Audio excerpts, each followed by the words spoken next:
And action. Welcome back. It's been a minute, that's for sure. We're trying to get back on track here, guys. We apologize, but we'll do our best to keep it going because we know you need help figuring out what to watch, and that's what we're here for. And so we got a few movies this week, and then we'll have another episode shortly with the new releases. But this week we're going to talk about the first movie we talk about is Smile 2, which is out in theaters now. The second movie we'll talk about is Never Let Go, which stars Halle Berry. Third, we'll talk about My Old Ass, which stars Aubrey Plaza. Fourth, we'll talk about Beetlejuice, the sequel, of course, to Beetlejuice. And number five, we'll do Transformers 1, the new animated film, the origin story of the Transformers. Six, Speak No Evil, which stars James McAvoy. Seven, Megalopolis, the new film written and directed by Francis Ford Coppola and starring Adam Driver. Eight, we'll do The Killer's Game, which stars Dave Bautista. Ninth, we'll do 1992, which stars Tyrese Gibson. And lastly, we'll do Salem's Lot, which you can watch on Max now, which is a remake of the original. And the book, of course, was written by Stephen King. So with that, I'm going to get into Smile 2. Now, you do not need to see the original one in order to enjoy this film. It's not, there's nothing story wise or anything like that. You can watch Smile 2 and it'd be just the same for it.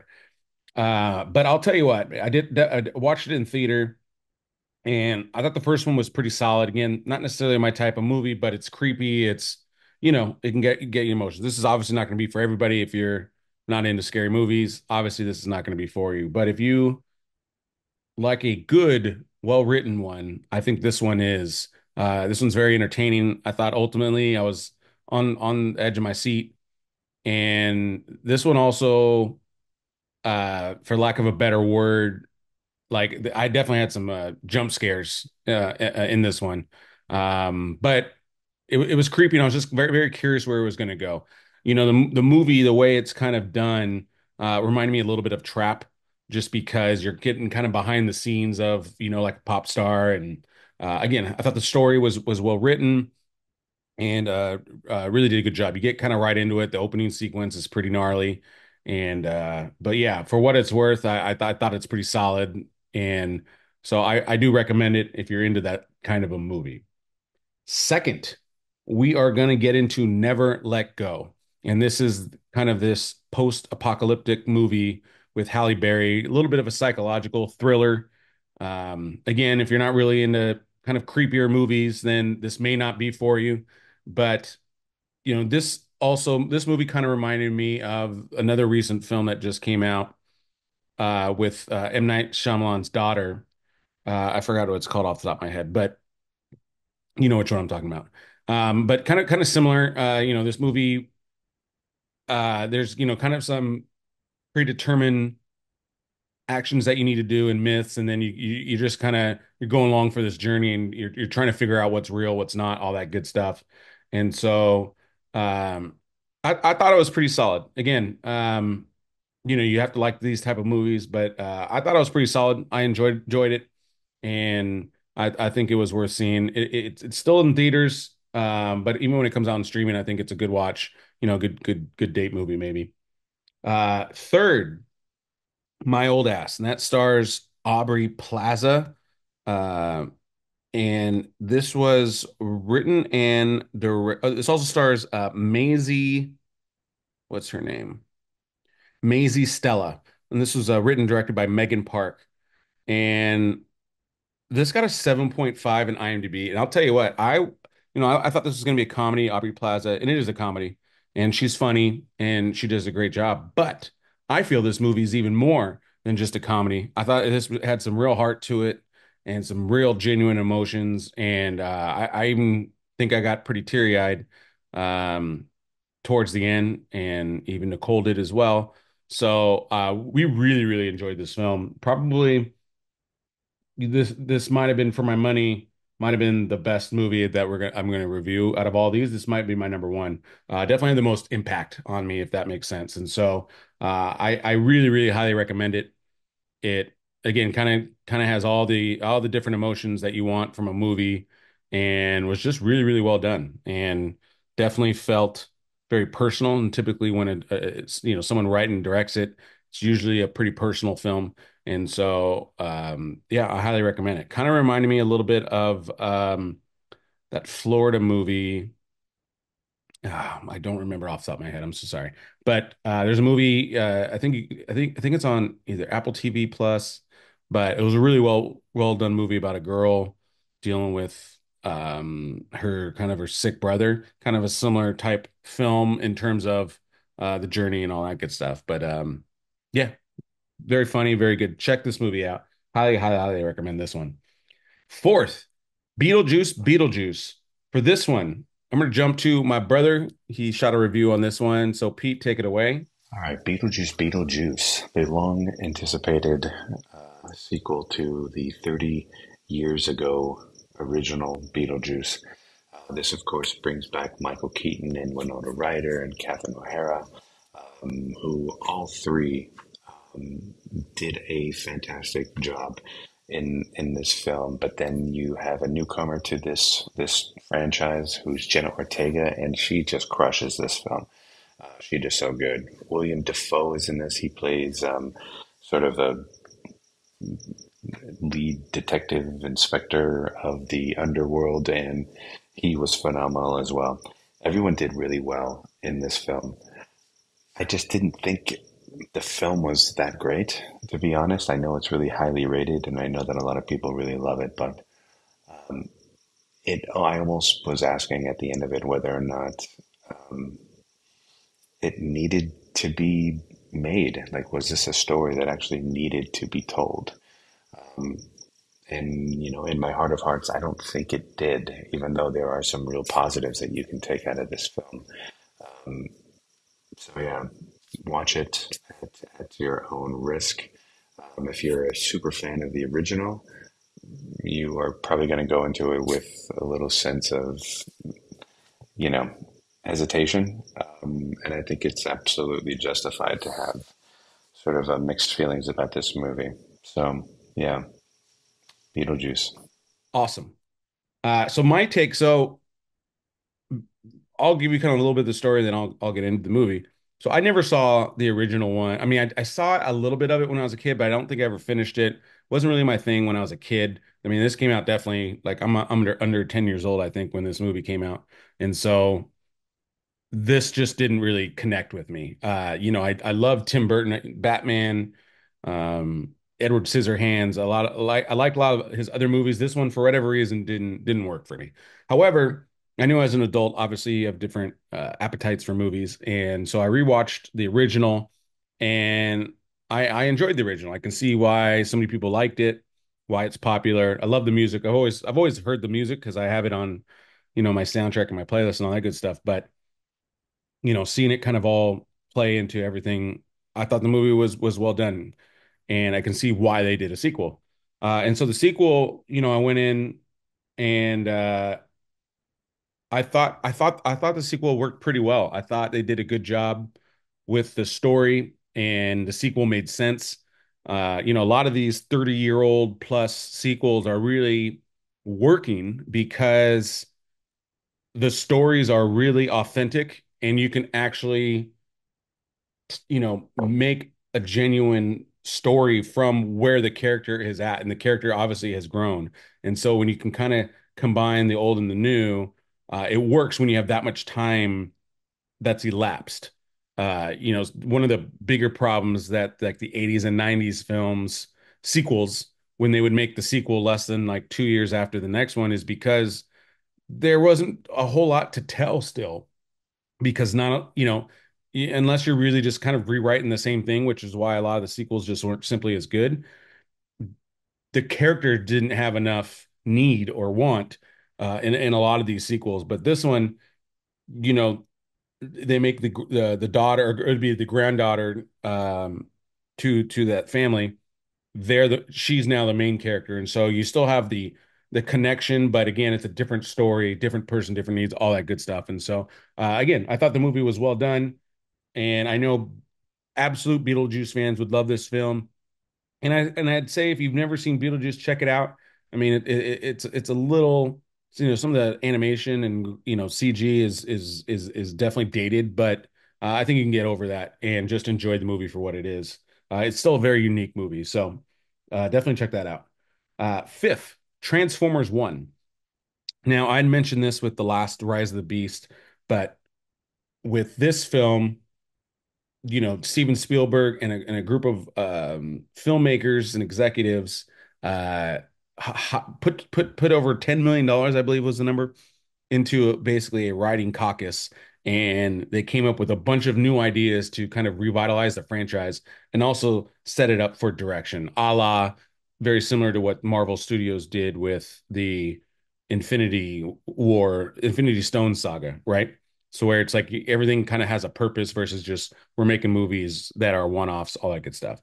And so this is another movie within this now future direction of where the Transformers are going to go. We know in the non-animated world, the Transformers are being set up to do a crossover with G.I. Joe, which that's the next probably major film in this franchise after this one. And so definitely waiting for that one. But Transformers 1 is a true origin story of how Optimus Prime became Optimus Prime. This takes place on, their planet. And this is really the origin story. And I thought it was really, really well done. The story was very good. And you can see how these characters, basically develop into who we know them as. And so a very good origin story. I really liked it. Pete, let's get your opinion on this one. Transformers 1 is interesting. When I first saw a billboard for it, of course, all the other Transformers movies are so, heavy CGI. I just assumed this wasn't going to be a CGI movie, but it's an animated movie, which I absolutely love. And this is an origin story of Optimus Prime and Megatron and how they were best friends and they have to overcome a scenario where their planet and they're basically enslaved, but they think that they're doing good. This is a really well done movie. It got a 7.8 on IMDb, and it has a great cast of everyone that you have heard of. Chris Hemsworth plays the lead. He's fantastic. Brian Tyree Henry is also the other lead, and he's fantastic. But you also get John Hamm, you get Lawrence Fishburne, you get Steve Buscemi, and you get Scarlett Johansson. Now, I love Scarlett Johansson. However, the only issue I have with this movie is that her voiceover just didn't seem like it fit. It almost felt like it was recorded a long time ago, and then they created this movie, and then they just brought it in and didn't do any pickups or anything. I don't know. There was just something about her voice and her character where it just kind of seemed out of place. But this was a phenomenal film, and it was really well done. I was happy to see it. Recommend. Awesome. Next, we have Speak No Evil, and that stars James McAvoy. Pete also did a review on this one, so we'll jump to Pete. Pete, what do you got? No Evil is this is wow, what an intense movie. This is directed by James Watkins, who of course gave us A Woman in Black, and it stars James McAvoy, who is just really stellar in this film. He's really tense, and throughout this film, you just feel just incredible amounts of tension and pressure and suspense, and you don't know what's going to happen, and then things just go sideways for sure. He does an incredible job. This is a very highly rated film, about 7.0, I think, on IMDb. This is a recommend for sure if you want a really kind of intense, freaky, suspenseful, not scary, you know what I mean, but terrifying certainly. So I would recommend this film for sure. Awesome. Yeah. So this one got a 6.9 on IMDb. This was written and directed by James Watkins. And like I mentioned, stars James McAvoy. Also, Mackenzie Davis is the other star in this film. And box office wise, currently the budget was 15 million and this made 75 million. So this is a very successful film.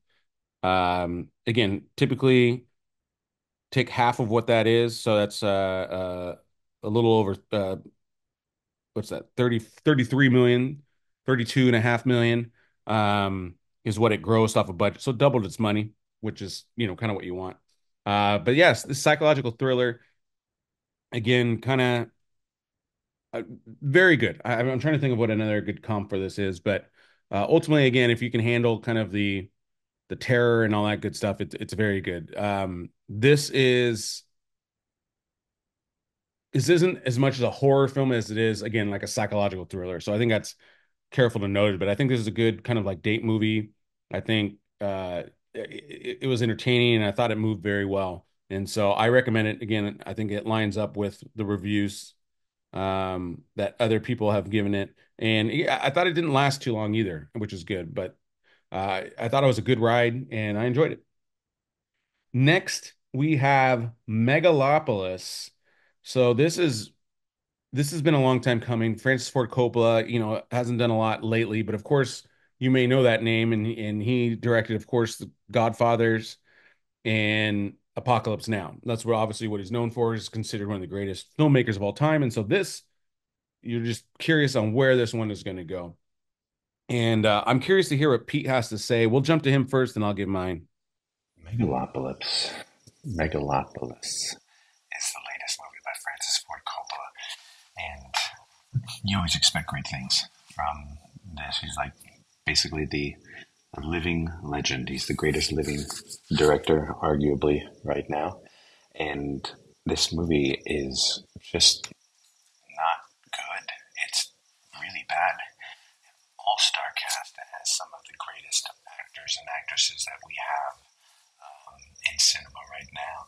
Got a 5.1 on IMDb, and there were some really great performances.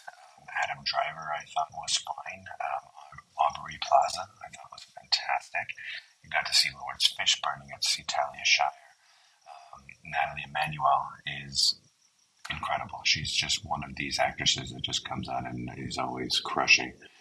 Um, I can see what Coppola was trying to do with this film, but I mean, just the execution of it was just really bad, and I mean, and it's really long too. So I mean, good luck with this movie. It's probably going to win every award too, just because that's the way award season is. Yeah, so this is, I think, a very ambitious film, and I never want to strike down ambition because I think we need that as a society, as filmmakers, writers, artists. We need people that can think outside the box and do things that are a little bit, you know, different. That being said, this film, for me, it just didn't work. I thought I was a little too long. Um, this definitely had kind of a Shakespearean feel to it, and I'm sure if I did more research, I could actually give you an exact comparison. This got a 5.1 on IMDb, but I just thought the story didn't work for me. Metascore 55.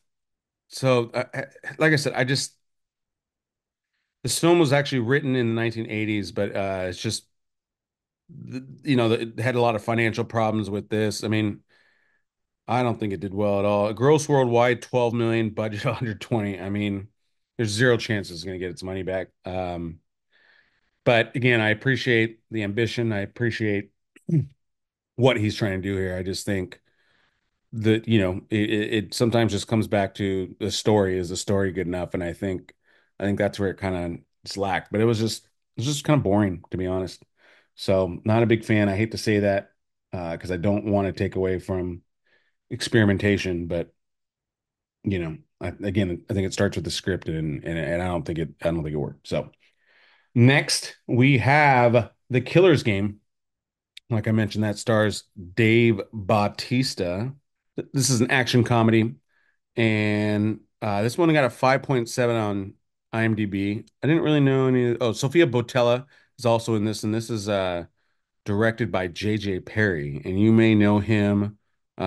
He was a John Wick stunt coordinator, Fate of the Furious, did Avatar. So he's known to be kind of more of a stunt coordinator guy, a la kind of like the John Wick guy, Chad. Let's just call him Chad. Um, but I thought this movie was okay. Um, the hitman's basically diagnosed with a terminal illness, and then he realized, so he basically wants to take a hit on himself because he doesn't want any kind of residual stuff to happen to anybody. But then he realizes the doctors made a mistake, and so now he's got to basically survive, and no one will take back the hit. And so it becomes kind of a fun action comedy movie. And Dave Bautista, I think if you like Dave Bautista, you like this film. I think this falls in line in a lot of other projects he's been doing, but it's entertaining, it's fun. I thought it worked, and it'll probably be on streaming soon. So I would say when it's on streaming, come check it out. But I thought it was pretty entertaining. It won't be for everybody. Some people won't necessarily like it, but I think, like I said, I thought it was okay. 5.7, I'd say 6. So that sounds about right. Uh, number nine, we have 1992. Now, this is a film that takes place during the LA riots back in the day, which I actually lived through. And so this was interesting time period. A lot going on, especially if you just saw like the Menendez trial, but you're dealing with, you have Rodney King during that time. There's the Northridge earthquake, you have the OJ, and then subsequent riots because of that as well.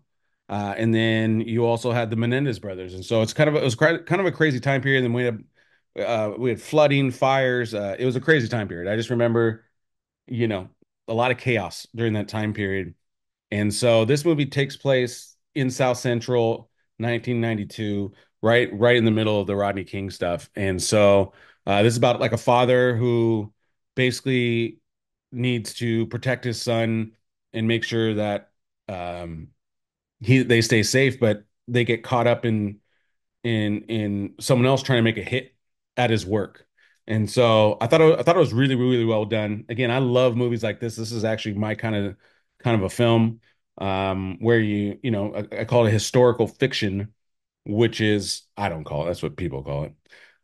But you're taking a historical timepiece and then you're kind of making your own story within that. And I thought it worked really well. Very entertaining. Terry Gibson I thought did a very good job. But yeah, this is everything I kind of like in a movie, and I love this type of stuff. So I highly recommend it. It's kind of a little bit off the radar kind of a film, not a huge release, but check it out when it comes out on streaming. Again, highly recommend it. Next and lastly, we have Salem's Lot, which is based on the book by Stephen King. There was a movie made in the 90s, and this is a remake. I never saw the 90s one, so unfortunately my review will not encounter um mine won't incorporate necessarily that original one. So I'm just going to take this one for what it's worth. Um, I thought the premise was solid. I can see why, this was a successful book.